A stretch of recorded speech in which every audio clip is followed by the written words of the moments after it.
Hi, and welcome to your reading of lesson number 13. A meaningless world engenders fear. Today's idea is really another form of the preceding one, except that it is more specific as it is to the emotion aroused. Actually, a meaningless world is impossible. Nothing without meaning exists. However, it does not follow that you will not think you perceive something that has no meaning. On the contrary, you will be particularly likely to think that you do perceive it. Recognition of the meaningless arouses intense anxiety in all the separated ones.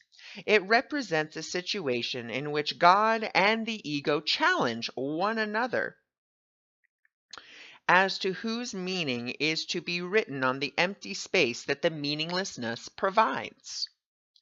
The ego rushes in frantically to establish its own ideas there, fearful that the void may otherwise be used to demonstrate its own importance and unreality. And on this alone, it is correct. It is essential, therefore, that you learn to recognize the meaninglessness and accept it without fear. If you are fearful, it is certain that you will endow the world with the attributes that it does not possess and crowd it with images that do not exist. To the ego's illusions are safety devices, as they must also be to you who equate yourself with the ego. The exercises for today, which should be done about 3 or 4 times for not more than 1 minute or so, at most each time, are to be practiced in a somewhat different way from the preceding one. With eyes closed, repeat today's idea to yourself. So we would say, a meaningless world engenders fear.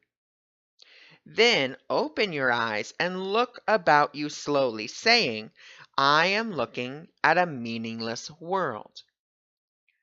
Repeat this statement to yourself as you look about. Then close your eyes and conclude with, a meaningless world engenders fear, because I think I am in competition with God.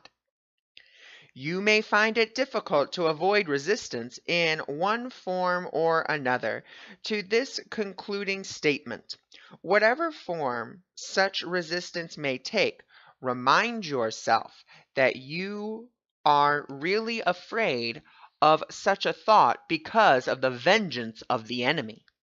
You are not accepted to believe the statement at this point, and will probably dismiss it posthumously. Note carefully, however, any signs of overt or covert fear which may arise. This is our first attempt at stating an explicit cause and effect relationship of a kind which you are very inexperienced in recognizing. Do not dwell on the concluding statement, and try not even to think of it except during the practice periods. That will suffice. That will suffice as present.